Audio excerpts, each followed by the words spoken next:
కానీ ఉదాహరణకి 2-3 ఉదాహరణలు కూడా మీకు ఇచ్చినటువంటి టెక్స్ట్ లో ఉన్నాయి. పవన్ కళ్యాణ్ గారు సినిమాల్లో పని చేయటాన్ని ఆపండి, ఎందుకంటే ఆయన పని చేయటం ద్వారా ఆయన అధికార యంత్రాంగాన్ని మిస్యూజ్ చేసి టికెట్ల రేట్లు పెంచుకుని అధికార దుర్వినియోగానికి పాల్పడే అవకాశాలు ఉన్నాయి కాబట్టి ఊహాజనితమైనటువంటి నిరాధారమైనటువంటి ఆరోపణలతోటి ఒక సీనియర్ ఆఫీసర్ కోర్టుకు వెళ్ళారు. దాని మీద సొసైటీలో చర్చ ఏం జరుగుతుంది అంటే, ఆయన దాదాపుగా 10 మంది సీఎంల దగ్గర పనిచేసినప్పుడు 10 మంది సీఎంల దగ్గర ఏ సీఎం కూడా వాళ్ళ కారు కానీ, ఇంక్లూడింగ్ ఆ ఆఫీసర్ విజయ్ కుమార్ గారు, వాళ్ళ ఫ్యామిలీ కోసం, బంధువుల కోసం, అన్న కోసం, తమ్ముడు కోసం కారు ఎప్పుడు ఒక 10 కిలోమీటర్లు కూడా వాడుకోలేదా? 1 కిలోమీటర్ కూడా వాడుకోలేదా? అంటే పవన్ కళ్యాణ్ గారి కారుని ఎవరో వాడారు, పవన్ కళ్యాణ్ గారికి సంబంధం లేని అంశంలో ఆయన టికెట్ల రేట్లు ఆయన పెంచుకోవడంలో ఏదో అధికార దుర్వినియోగం చేశాడు. ఇవి ఎలా ఉన్నాయంటే చాలా సిల్లీ రీజన్స్ గా ఉన్నాయి. ఐడియలిజం మాట్లాడచ్చు, మనందరం మాట్లాడచ్చు. ఐడియలిస్టిక్ గా మాట్లాడితే మనం ఇంట్లో నుంచి అడుగు కూడా పెట్టలేని పరిస్థితులు ఉన్నాయి. అలాంటి చట్టాలు మన ముందున్నాయి. కానీ సమాజంలో అందరూ బతకాలి, ప్రశాంతంగా ఉండాలి, ఏదో వెనక ముందుగా జరుగుతూ ఉంటది, మనందరం కలుపుకుని వెళ్ళాలి, ముందుకెళ్ళాలనే ప్రయత్నంలో భాగమే. కానీ ఆ చట్టం ఉంది కదా, చట్టం ప్రకారంగా మాట్లాడితే చట్టం ప్రకారంగానే అమలు చేస్తే మన బ్రహ్మనాయుడు గారు ఈ ప్యానెల్లో ఉన్న ఎవరు కూడా 24 గంటలు మనం రోజువారీగా ఏం చేస్తున్నాం అని చేయలేము. అలా చేద్దామా? లేదు, మంచిని వెతుక్కుంటూ మంచిని ప్రమోట్ చేసుకుంటూ ఎవెన్చువల్ గా ఈ సొసైటీ అంతా కూడా సుభిక్షంగా సన్మార్గంలో నడవాలని కోరుకున్నాం. ఎవరో తెలియని వాళ్ళు పిల్లలు మాట్లాడటం వేరండి. ఒక ఆయన అంటాడు, పవన్ కళ్యాణ్ గారి ఫోటో ఎందుకు పెడుతున్నారు అంటాడు. పవన్ కళ్యాణ్ గారికి డిప్యూటీ సీఎం హోదా కాన్స్టిట్యూషనల్ కాదు కదా అంటాడు. అని ఎవరి ప్రోత్సాహంతో మీరు అంటున్నారో తెలియనంత, తెలుసుకోలేనంత అమాయకులైతే జన సైనికులు కాదు.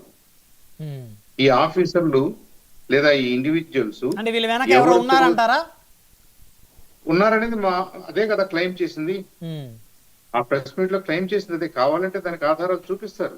సో మీరు ఇంక ప్రధానంగా వైసీపీ ఆ పార్టీ అధినేత అధిష్టానం ఉంది అనేది మీరు ఆరోపణ.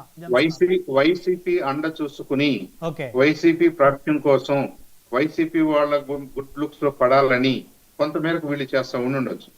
ఎందుకంటే వైసీపీ దాన్ని ఎంకరేజ్ చేస్తుందనే ఆశ వీళ్ళకు ఉండొచ్చు. అలా చేయట్లేదు, మాకు అవసరం లేదు అన్నది వైసీపీ వాళ్ళు చెప్పాలి. వైసీపీ వాళ్ళు ఇలాంటి స్పూరియస్ కేసెస్ ని, బేస్లెస్ కేసెస్ ని ఏ విషయంలో కూడా వాళ్ళు ఎంకరేజ్ చేయకూడదు అనేది మా కోరిక. మీరు నిజమైనటువంటి ప్రభుత్వంలో ఏదైనా లోపాలుంటే, పవన్ కళ్యాణ్ గారి డెసిషన్స్ లో ఏమైనా లోపాలుంటే డెఫినెట్ గా we have to discuss, definite గా you have to fight on that. దానికి ఎవరు అబ్జెక్ట్ చేయరు. కానీ దొడ్డిదారిని వచ్చేసి పవన్ కళ్యాణ్ గారి వ్యక్తిగత జీవితం మీద, లేదంటే ఆయనకున్నటువంటి ఆయన కళ, బ్రహ్మనాయుడు గారు మనం ఇంకో ఉద్యోగం అయితే నెక్స్ట్ చేసుకుందాం అనుకోవచ్చు. ఇక్కడ ఆర్టిస్టులకి ఏంటంటే ఎవ్రీ డే ఈజ్ ఇంపార్టెంట్. వాళ్ళ వయసు తోటి, బాడీ తోటి, అన్నిటితోటి ముడిపడి ఉన్న అంశం కాబట్టి వాళ్ళు ఏదో వాళ్ళకున్న కళని వాళ్ళకున్న ఫ్రీ టైమ్ లో బియాండ్ ఆఫీస్ అవర్స్ చేస్తున్నారు. బియాండ్ ఆఫీస్ అవర్స్ కాదు, 24 hours you're on the job అన్నారు అనుకోండి.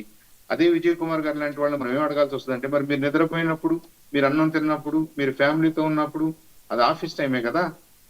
మీరు ఎంత దుర్మార్గంగా మిస్ఇంటర్ప్రిట్ చేస్తున్నారంటే, ఈయన మంత్రి కాబట్టి, ఈయన రౌండ్ ద క్లాక్ డ్యూటీలో ఉండాలి కాబట్టి, 24 hours he is on the job కాబట్టి, ఆయనకంటూ ప్రైవేట్ లైఫ్ ఏం లేదు కాబట్టి ఆయన మూవీస్ లో యాక్ట్ చేయకూడదట. మూవీస్ లో యాక్ట్ చేస్తే ఆటోమేటిక్ గా అధికార దుర్వినియోగం కిందకు వస్తుందంట. ఇప్పుడు కోర్టు చివాట్లు పెట్టిన తర్వాత మాట మారుస్తున్నాడు ఆయన. కాబట్టి ఇలాంటివి పవన్ కళ్యాణ్ గారి మీద టార్గెట్ చేస్తున్న వాళ్ళు, మీడియాలో మాట్లాడుతున్న వాళ్ళు, ఎక్కువగా ఆయన్ని విమర్శిస్తున్న వాళ్ళకి ఒక ప్యాటర్న్ ఉంది. ఆ ప్యాటర్న్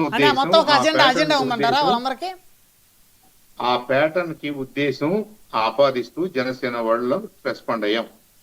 ఆ ప్యాటర్న్ ఏంటంటే, దళితులు మాకు సోదరులు అనుకుంటున్నాము, దళిత సోదరులతో కలిసి పనిచేయాలనుకుంటున్నాము, దళితులు, బీసీలు, మరి ముఖ్యంగా ముస్లిం మైనారిటీస్ వీళ్ళందరూ కలిస్తేనే మనకి బలం వస్తుంది.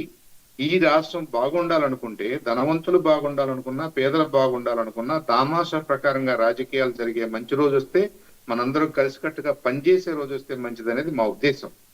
అంతేగాని విడగొట్టి పాలించు ఇందాక ప్రభాకర్ గారు ఒక మాట అన్నారు, ఇదంతా కూడా బూర్జువా విధానాల్లో నడుస్తుందని.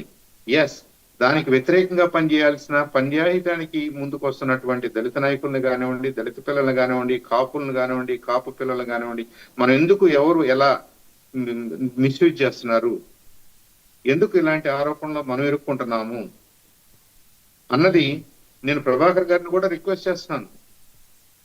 చిన్న పిల్లలు ఉంటారు, తెలియని పిల్లలు ఉంటారు, వాళ్ళ వెనక ఎవరో ఉంటారు, వాళ్ళని ప్రేరేపిస్తారు. జనసేనది కోరుకోవట్లేదు, కాపులది కోరుకోవట్లేదు. కాపులు శాంతియుతంగా మా ఊర్లన్నింటిలో, నేను తెనాలి డివిజన్ మొత్తం తిరుగుతుంటాను, గుంటూరు మొత్తం తిరుగుతుంటాను, ఎక్కడన్నా స్పొరాడిక్ ఈవెంట్స్ చిన్న పిల్లలు తెలుసో తెలియకో జరిగే ఉంటాయి. అది ఏ కులమైనా కావచ్చు, ఎవరైనా కావచ్చు, టీనేజర్స్ మనం కొద్దిగా ఎక్స్క్యూజ్ చేద్దాం. బట్ ఇంట్రెస్ట్ తోటి ప్రీ మెడిటేటెడ్ గా ఏదో కావాలని చెప్పేసి పలానా వాళ్ళు పలానా కులం అని చెప్పేసి వాళ్ళ మీదకి తగాదాకి వెళ్ళినటువంటిది రోజులు గాని సందర్భాలు గాని కాపుల వైపు నుంచి లేవు. 100% చెప్పగలను నేను. ఓకే. కాబట్టి అలాంటి రొచ్చులోకి, అలాంటి ఊబిలోకి కాపుల్ని దించొద్దు. మళ్ళీ కాపుల్ని దించుతూ ఏమంటున్నారు, ఈ జనసేన అనేది ప్రత్యేకంగా కాపుల కోసం ఉన్న పార్టీ అన్నట్టుగా మాట్లాడుతున్నారు కొంతమంది. I don't think so. Pawan Kalyan గారు కాపుల కోసం ఏం లేరు. జనసేన పార్టీ అంటే కాపుల పార్టీ ఏమీ కాదు. మీరు అలాంటి ప్రచారం చేసినందువల్ల ఎవరు నష్టపోతారో కూడా అర్థం చేసుకోండి. అలాంటి ప్రచారాలు చేయటం వల్ల ఎవరు నష్టపోతారు ఈ రాష్ట్రంలో? కాపులు నష్టపోతారు, దళితులు నష్టపోతారు.